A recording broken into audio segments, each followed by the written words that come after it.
안녕하세요. Three familiar faces. Gaz has been practicing his Korean all week. I'm not going to say what else he's been doing. He's in a sauna today. Yeah, he's in a sauna today. But yeah, good week last week. I'm tired, but it was worth it. Did you enjoy it, Gaz? I had a blast, to be fair. It was really enjoyable to see the Korean culture. I haven't been there before, and just positive takeaways from everyone. And some of our Korean friends we obviously met up with, like Joo-hyuk and Shubit. Yeah. Just good crack. And yeah, the locals just sending it on a Tuesday night was a particular highlight. Some really good memories. Big drinking culture. Massive, bro. I don't know how they do it. Like, just hammer it.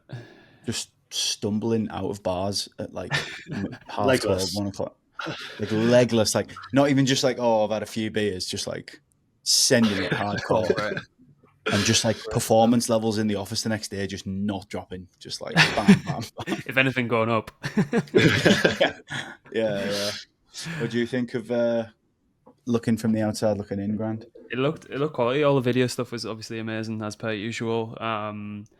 Just good to have a presence out there as well as over in the West, innit? So yeah. Obviously, I think everyone's still lingering in Singapore at the minute as well, aren't they? Which is weird. Is this like the first in 3 years that we haven't been? I think it is, isn't it? Yeah, first time in a long time I haven't been. I do like going. If the conference wasn't on, I don't necessarily see any other reason to go over there. To be honest, it's good for shopping. To be fair, Singapore, but other than that, too many rules. Never know if I'm breaking a law. Always on edge. Bit Truman Show. Yeah, I mean, to be fair, it's like that in Manchester now. I've just been done for another £100 for dropping you at the airport the other day. Came through the post. I was like, I don't know where I'm going to where to leave my car these days. I just keep getting fined. I go to Aldi, they fine me. It's expensive. Like, since when can't you park in disabled booths? Like, I know, yeah. Like, do they not know we work in crypto full time? Yeah, like I just do the Ali G trick. Do you know that scene in Ali G where he walks out the car and like carries his leg? Yeah. Oh god, shit. Surely working 150% of your working hours in crypto should qualify for a disability badge, I think. Yeah. Shit, we're 2 minutes 38 in and we've provided zero value. Yeah, we've lost everyone. Fair enough. Yeah, sorry. This feels like with just those typical podcasters who just like the sound of their own voice and like don't realize that people tune in to actually get information. So on that note, we've got a diverse episode for you today because that's what we are. We're a diverse group. Diversity. Yep. So let's get into it. What you need to know. Right. 00 receives a no action letter from the SEC in regards to the 2Z token and its flows across the network. Starknet introduces Bitcoin staking and its yield product. Robinhood explores launching prediction markets outside the US. RabiSwap now supports the Hyper EVM. Vanguard weighs up allowing crypto ETF trading on its brokerage platform.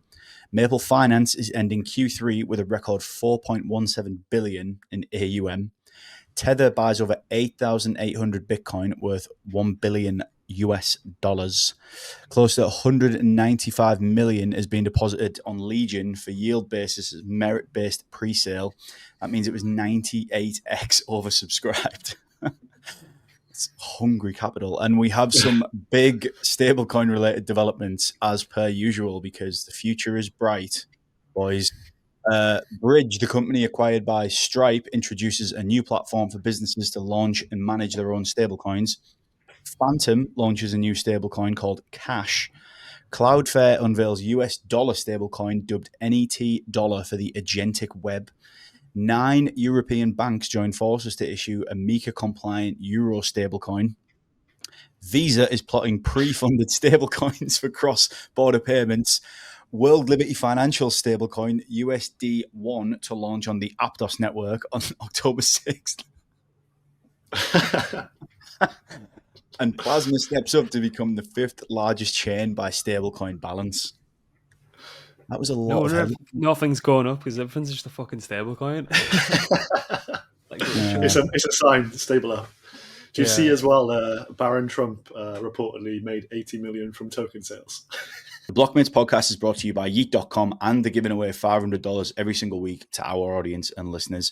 All you have to do is go to the link in this episode's description, sign up, be active over there, and you're in the mix. Yeet.com is built by our mates Mando, KBM, and pro poker player Ben Lamb, and it's got everything from crypto-themed games to a sportsbook coming very soon. So please go over there, check it out, have some fun, and gamble responsibly.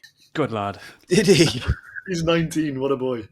Good lad. What's he been selling? Everything. Snake oil. Melania, Trump, WFI. Yeah. Allegedly. Allegedly. Outtrade the rest of the market. Yeah. Wonder what his cost basis was. Fair player. Like, if you can get it, go for it. Yeah, well, I'm feeling glum today. I'm down. It's raining. I'm jet lagged. Oh, should we brighten the mood? Yes, please. Right. Hyperliquid NFTs. So, I think it was, fist in the air. Right. Fuck you. So basically the crux of this is early Hyperliquid / Hyper EVM users have been rewarded with the Hyper in it. Oh, what was that? What did you say? Rewarded. Rewarded. Should I do it in like an East European Dracula accent? Yeah, well, just if we didn't lose everyone already, we probably will for like some slight racism. Early Hyperliquid users have been rewarded with Hyper NFTs. It was airdropped on Sunday, and the collection comprises of 4,600 of them. So each NFT is unique and captures the different moods, hobbies, tastes, and quirks of the Hyperliquid community. And the floor price at the time of recording, 1,184 hype. Big FOMO when I was tired and jet lagged on Sunday night. I'm going to just jump this to you, Grant, straight away. Can you give us the lowdown on this one, please? Yeah, so when the initial claim period for the hype airdrop, so basically you have to go to the Hyperliquid site, sign, and the wallet that you'd racked up the points on would give you give you two options: 100% claim on your hype NFT, on your hype airdrop, which a lot of people took, or there was an option for this kind of a certain percentage of your hype airdrop plus this Hypurr NFT, which didn't have an estimated time of arrival. It didn't have any promised utility, rewards, anything tied to it. But given the understanding of what happens within this ecosystem, it's always this sense of delayed gratification, grassroots from the ground up. Like anything that hints towards that, lean into it very, very heavily. Although this was like a huge airdrop for a lot of people, I think people with some kind of understanding of what was going on within that ecosystem and like the ethos that revolves around it opted for the latter. So like the choice with the NFT and the tokens. And it's been a while now. I don't know how long the hype's been trading for when that airdrop happened, but this, you could see there was a lot of speculation even in like the secondary market. So people wanting to sell the hype NFT, some of them were going for like 65, 80k and things like that in the secondary. And then they dropped. I think Jeff's designed like 15 of them.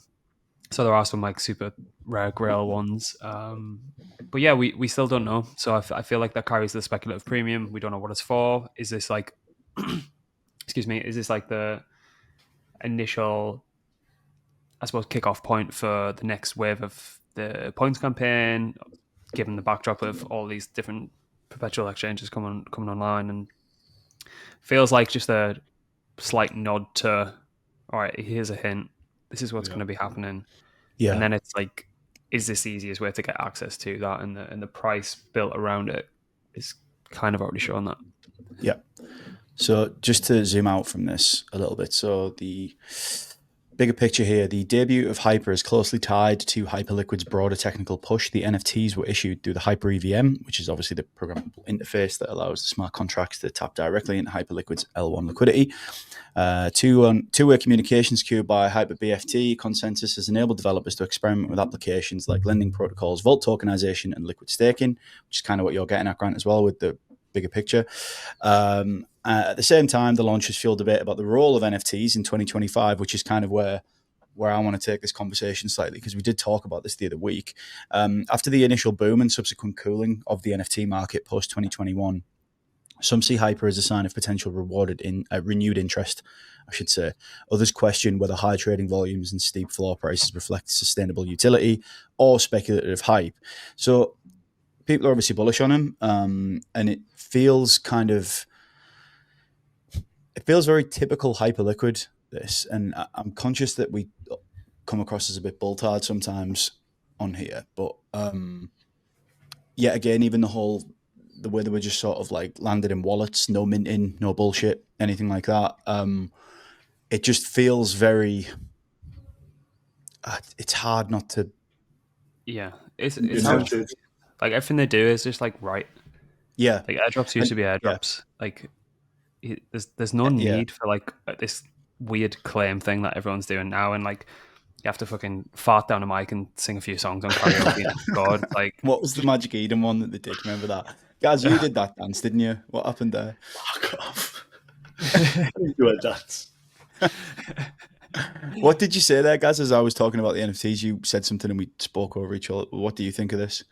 No, I think these are going to be really well rewarded, because they've got 4,600 potential holders who are going to be proper loyalists to Hyperliquid here. And I think they're going to try and really build out the Hyper EVM. And there's a lot of protocols that haven't got tokens that have been moving some significant numbers, like your units, kinetics, etc. So I wouldn't be surprised if we see some big stimmies for these holders, for these protocols that go live with tokens. And I think if you see that happen one time, I think that's a signal for what's about to come. And I think these could fly up. And to be honest with you, I'm tempted to have a nibble. The thing is, it's like the distribution's the number one killer of all tokens. Like if you have low float, high FTV, you put drastic amount of supply in the hands of a smaller group of people over a longer period of time, which just inherits this like ridiculous sell pressure over time, and everyone knows how that plays out. But then at the same time, pump.fun on the opposite end of the spectrum, you just got like some schizo overlords full of amphetamines that are 98% bundling stuff, and it's the same shit, but it's just a different format and a different person who's grabbing hold of the token supply. So how would you actually get a good distribution on your token? Well, airdrops are pretty good if you can get the data for who you're actually airdropping to, and if you have past prior experience of like what their on-chain footprint or what their on-chain cookies looks like. Do they interact with a lot of protocols? Are they kind of like, I suppose, well equipped to move the needle with your protocol? Do they have a large balance on their wallet? Have they shown anything that would suggest that they can hold onto a token? And then this is like the ultimate test of that, delaying like the most hyped airdrop of all time. Yeah. For this just random NFT that might result in something. A mystery box. Maybe, that's the cohort of people you want to be dropping your token to. And what I will say, I will caveat this by saying, any token that is built purely around, it might get airdrops, is never ended well. Yeah. So I will say that as well, to kind of like counteract my bull-tardedness. What you're telling me here is Jeff is the Noel Edmonds of crypto, isn't he? Deal or no deal. Look, who's got a better race? Fuck me. He's on the TRT. Yeah, he's absolutely ripped. Like, Jeff is the banker, or is Jeff Noel? Jeff's the banker. I bet he's doing some fucking damage on all-inclusive all days like him, ain't he? Yeah. Mate, look, he's absolutely jacked. He looks like the Wolfman crossed with Richard Branson. Yorkshire Terrier. Yeah, it's so like some of our American listeners are probably like, who the fucking hell is Noel Edmonds? And what is deal or no deal, and what has that got to do with Hyperliquid? Did he? I'm surprised he hasn't. What I want to say as well, blue question mark near his name. Yeah. What did you say? I'm surprised he hasn't had a little blue question mark next to his name. What I want to say as well is this comes on the backdrop of last week, the whole thesis that Arthur published about the load of hype, the massive hype unlock, and I personally held on to mine because obviously the NFT hadn't come out. This was while we were in Korea, and the mental math that I did and the strategy in my head was, I just think that would be way too Hyperliquid antithesis to do a massive unlock dump this small Yeah. team of 11 or whatever it is. Very mid-cap. It would just be, yeah. I was just like, big unlock coming. Oh, fuck off. yeah. I don't know, and look, each to their own, but I read it and I was like, that just seems like someone who maybe doesn't quite follow the law of the Hyperliquid ecosystem and origin story, thinking that we would just get this massive sell-off. I might still be wrong and have egg on my face at some point, but what do you think of that? Probably a high percentage chance that they just come out and say we're going to relock for another 6 months or something like that. That's what I thought.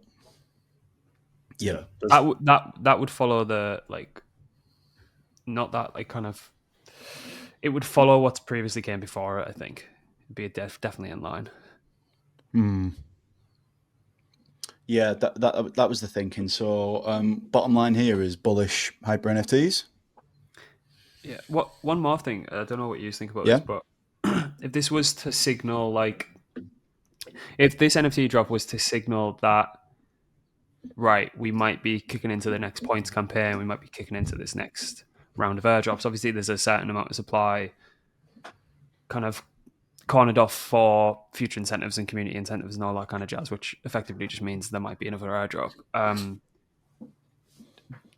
The price was positively affected on the announcement of this NFT, which, if you think about it logically, is if this is to kick off the next round of points campaign, more supply will come to the market, and the market's responded positively to that, which is kind of like counterintuitive. So if there's more supply going to get airdropped to people, you'd initially think, right, increase supply, that's probably negative. But the market actually responded quite positively to this.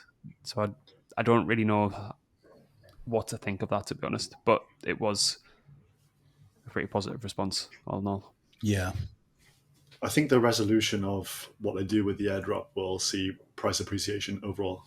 I think it's just the kind of stumbling block that people are a bit scared about, but I don't think it'll be a negative impact overall. Yeah. So it's one of the best looking charts out there, isn't it? Anyway, on to the next one. So Flying Tulip this week, which is Andre's new one. It's kind of been bubbling for a while, and then it was, what was it, yesterday? That we got this yesterday, Monday. I still don't really know what day it is. Flying Tulip secures 200 million in seed funding, plans public token sale. So Andre, who is obviously one of DeFi's most notorious builders, secured $200 million, that is, obviously, in seed funding for the latest project, Flying Tulip. It's being designed as an all-in-one on-chain exchange, combining spot derivatives, lending, stablecoins, and even insurance into a single system. The funding round, conducted via a simple agreement, values the project's native FT token at a fully diluted valuation of $1 billion. So the raise, which began in mid-August and closed within a month, drew participation from major crypto investors such as Brevin Howard Digital, DWF Labs, Coin Fund, and Republic Digital, among others. Notably, the round did not have a single lead investor, and Cronje has already revealed plans for an additional public sale targeting up to $800 million at the same $1 billion valuation.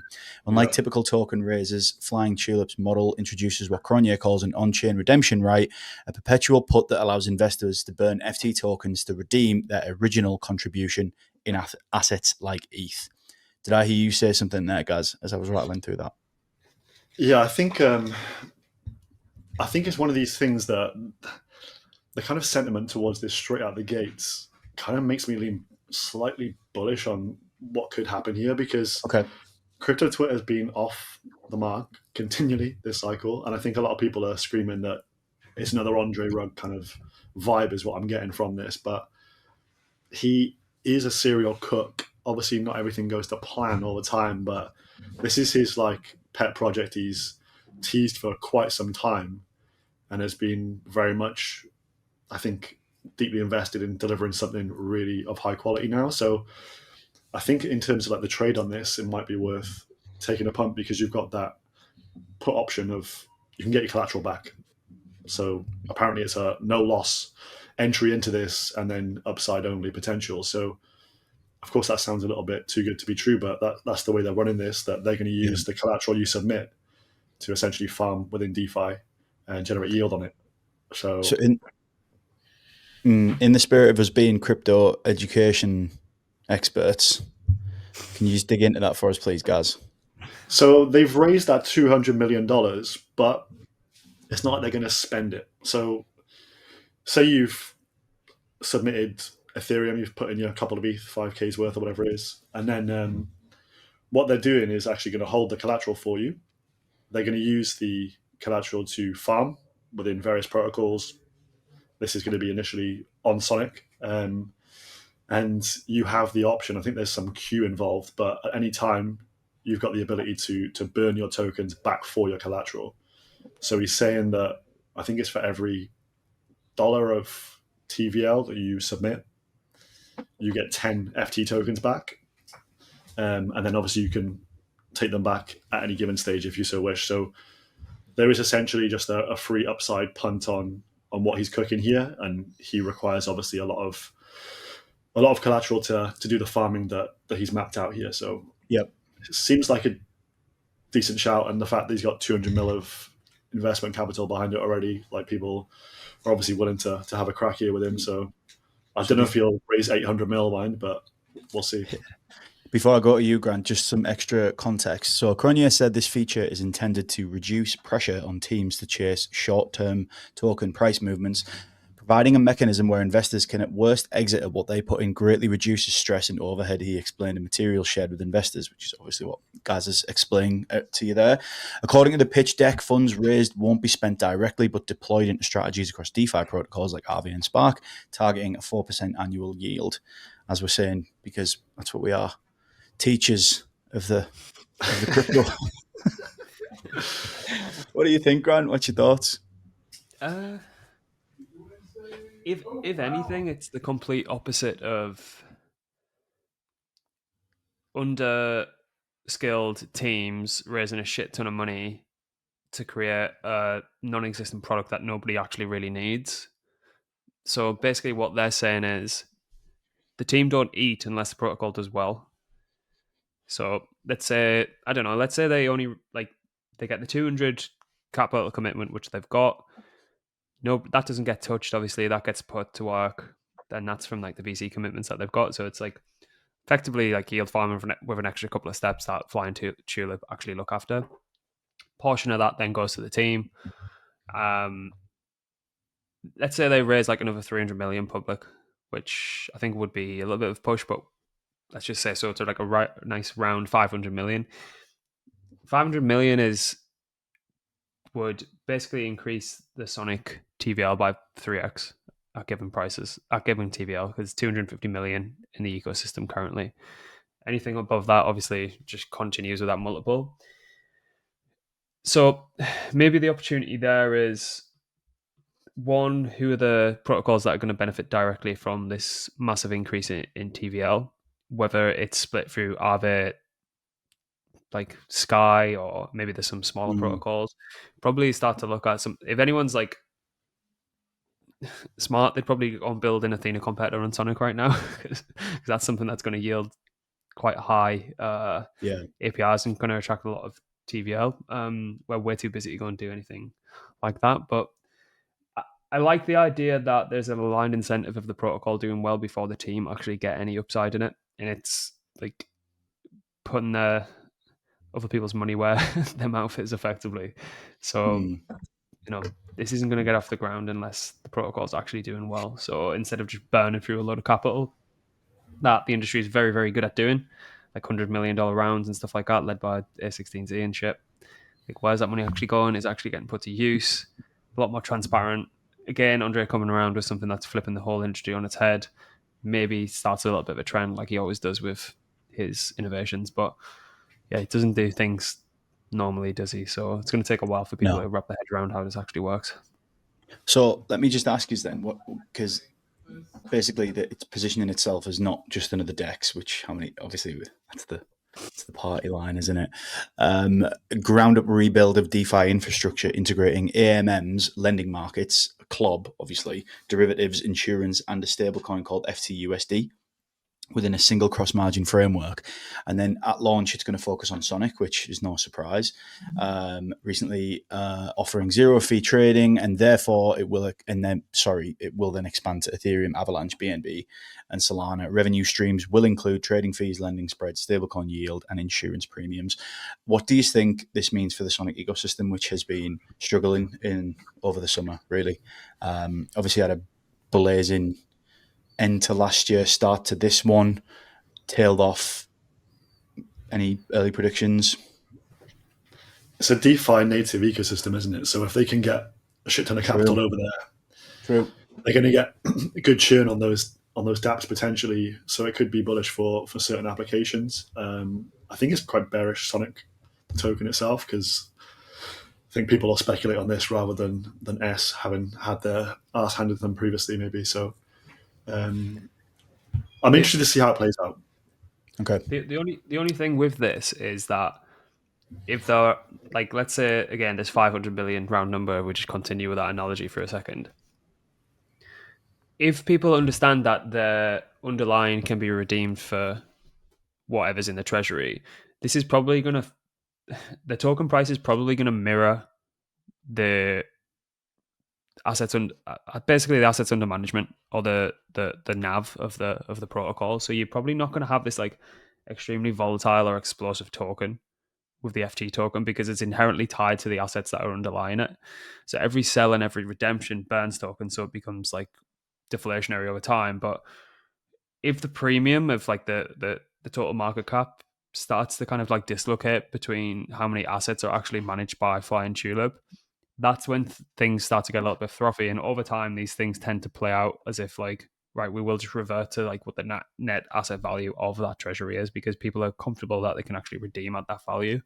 It's similar to what happened with like all the ohm forks and stuff like that. When the prices were getting too much of a premium compared to how many assets were in the actual treasury, then stuff that started to get frothy. And then equally, if the price of the market cap of the token dropped below the net asset value of the treasury, then you're seeing a lot of these kind of like treasury raids where people would go in and buy a shitload of the token up and then put a DAO governance vote towards like dissolving the treasury, and that they obviously get a premium payout there. So I don't expect the token to do like drastically well. I expect it to be quite muted utility. So, but we'll see how it plays out, because we've never seen this thing kind of thing before. So, okay, so right, moving swiftly on to some other stuff.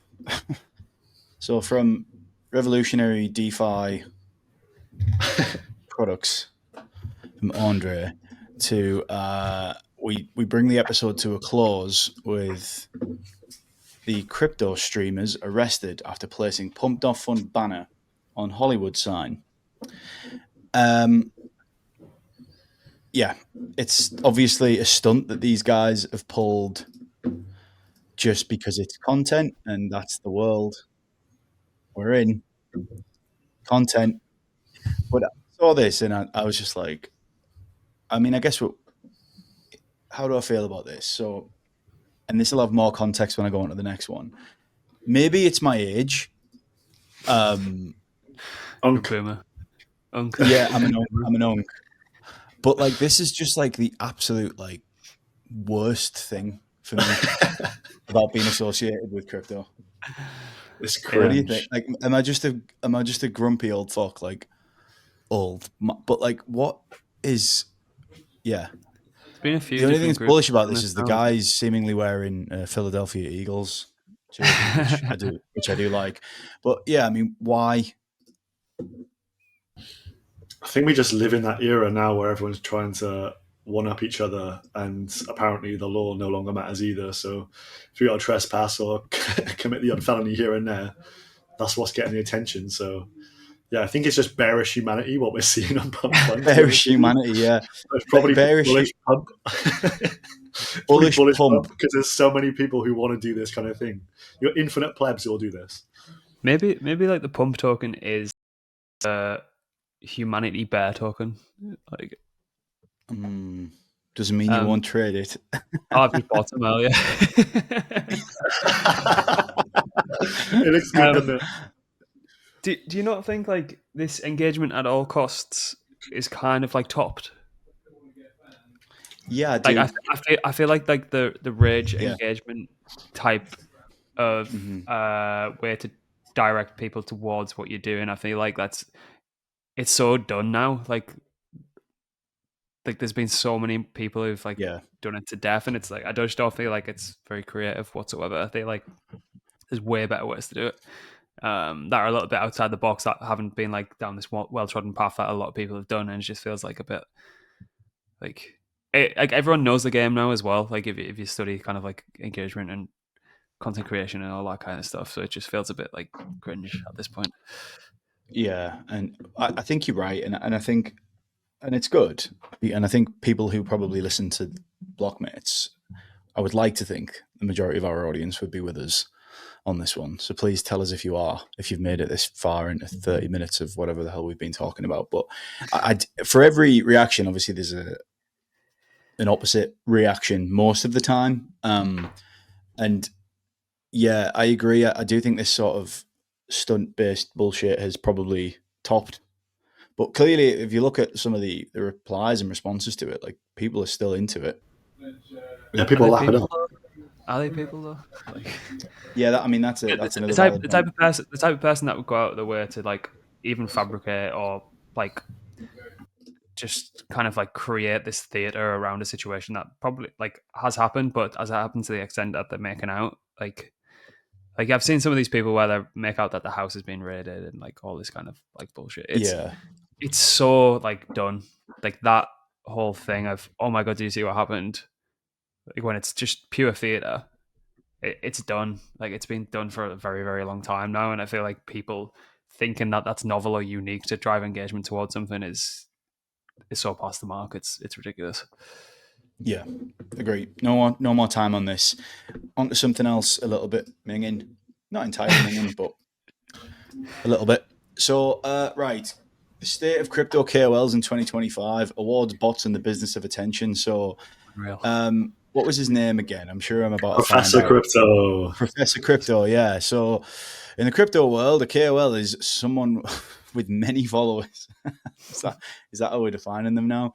And essentially, these awards that kind of reads like a little bit of satire, but there's some interesting stuff here as well. It's like best streamer.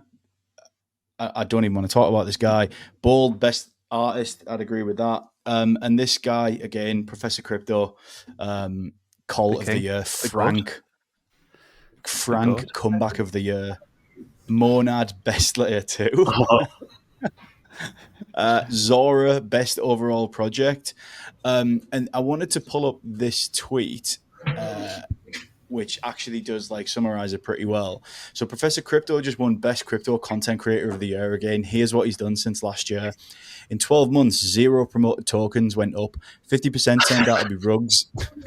The rest dropped over 60%. Zach publicly called him out for using bots to fake engagement. After winning a token 2049, he deleted his tweet after backlash.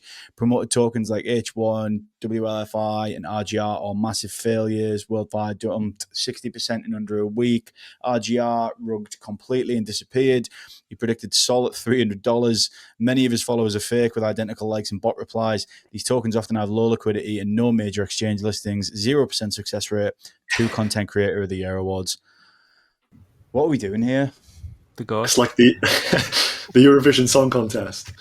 Yeah. That's a great point. Yeah. Does he sit on the board of this award committee? Probably. I mean, but to be honest, if you get a positive award at this award ceremony, I feel like that's like inherently bearish. Yeah, but then look, the alternative argument to that is, sorry, the daylight is killing me. The light here is Baldwin-Idis winning the best artist, which I'd agree with. He's great. Like, but at the same time, is he paying any attention to this? What did you say? What other artists are there? Like, yeah, true. Yeah. Fucking hell. I was reading through these headlines last night and this morning as we were prepping for it, and I was just like, yuck. Yeah. But yeah, we've covered the full spectrum today of like we really have the holy grail of crypto purist like Hyperliquid Hypurr NFTs and shit like that. To Professor Crypto. To Professor Crypto, yeah. Right, so let's end it on some. Fucking no way. No, he holds Kigu. Yeah, Kigu. Right, let's end it on something positive. What's positive? Back to front. Fuck knows. Nothing. Nothing. No. The US government is shut down, but the Bitcoin network continues. That's your positive takeaway. There we go. That's a positive takeaway. There we go. 35 minutes and out. Please subscribe to the newsletter. Please go and use Yeet in this episode's description. There's literally like $2,000 a month to win for going and showing up and playing on that game and participating. It's the best farming opportunity on the market right now. Ooh. People are not aware. Below. Yeah, even just the incentives that they've got on our leaderboard, it's like the amount of money compared to the amount of people doing that competition is like, it's mad, yeah. It's silly, yeah. No-brainer. And do you know what else I've got for you, Grant? I've got 2 of these. Oh, nice. Mike's going to bring them down, apparently. Oh, is he? Mike did take some on the I will actually say this, actually, because they've said we can. If anyone is in and around London, or even just good point. wants to come down to the... I'm not actually going to say where it's at, but I'll send a Luma link. We're doing an event with Wintermute and the Hyper Collective in the UK on next Thursday. So what's that, the 11th? 9th, maybe? Next Thursday, the 9th. So if anyone wants to, we'll leave the link in the description for the Luma. And yeah, just let us know and we'll approve you to come down. Sick. Adios. Cool. Cheers, fellas. Bye-bye.